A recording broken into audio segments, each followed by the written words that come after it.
gentlemen, it's Power 983-1019 for that East Valley, man. Power TV with a studio session exclusive, man. It's brought to you by Sky High Smoke Shop. People, show that love to Flo Rida one time. Make some noise for Flo Rida one time. I think that you guys already showed me enough love with this 24-karat gold microphone. That's not yours. You got to give it back, bro. Oh, man. I see you looking at it. I thought it was going to be another accessory. Okay, I'll tell you what. You give me the chain, I'll give you the mic. Hey, let me test it first. First things first. Before we talk about what's going on, like with the music and everything, because everyone knows, I feel like a lot of people don't know too much personal stuff about you, bro. Like, I mean, they know you have hits and hits on hits on hits. 100 million singles sold. Is that correct, bro? Yes, man. 100 million. You guys, singles. we family. We did this together. Thank you so much. That is insane to me, bro. But let's talk personal stuff. What's like a recent personal accomplishment or just something personally that you're like, man, like life is good? Well, each and every year, I have the youth football league with over like now we got some kids out in Cali. I think we have about like 15,000 kids, within my youth football league, and we just did the ceremony, for the kids, and like everything that I do for myself, I try to do for the kids because I remember being in a position where I was just, as a kid, just saying like, if I ever made it famous, I'll do this and that. And thanks for my team and thanks for my manager, they helped me bring it to fruition, with doing that. So I mean that stands out to me every year. We have a track team. Now we get into boxing and everything. We just opened up a brand new gym.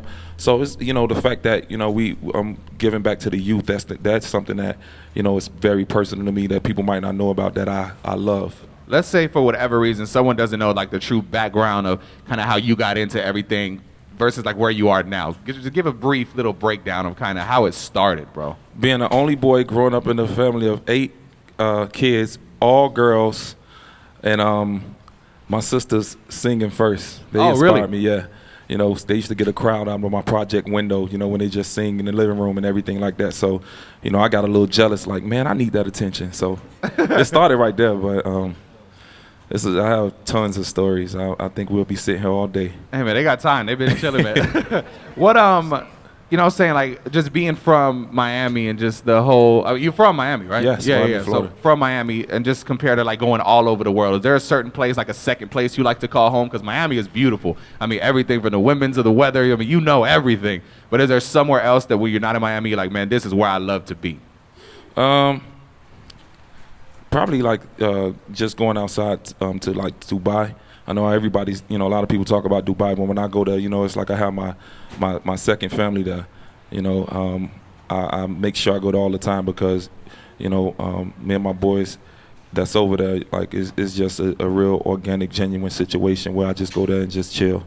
What's something you can do in Dubai that you can't do like in the U.S.? Like just something crazy that they'd be like, what the hell is going on in Dubai? Get money. Come on, man.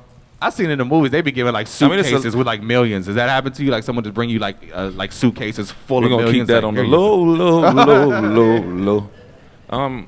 Things that you can do, probably just the things. I mean, that's just right there. I mean, just from camels.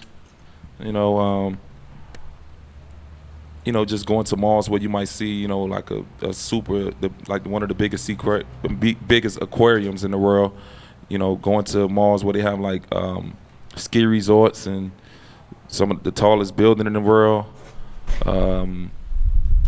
Just going out to the desert, riding like these dune buggies that goes fast as my Bugatti. Oh, damn. Yeah.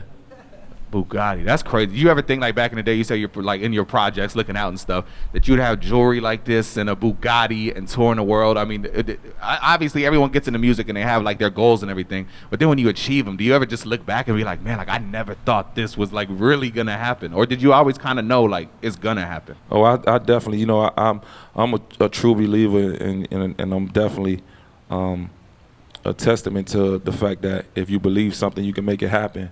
Because even back then, I remember like my sisters, I used to always ask them, let me hold your car and things like that. Okay, one day I'm gonna have so many cars, you ain't gonna be able to do this, and then it happened. So are your sisters still singing and stuff? Yeah, they have a gospel group. Oh, very cool. Yeah, and what do they think? They're doing gospel music and you over here talking about get low and none of like all these, what I'm saying. Are they cool with it, or are they like, man, Flo, stop it? No, not at all. At the same time, I wouldn't, try to, I don't come from a home where we bash anybody, So, I mean, at the same time, this is something that I've been doing, and, everybody got some God in them. Very true. But talking about believing something and making it happen.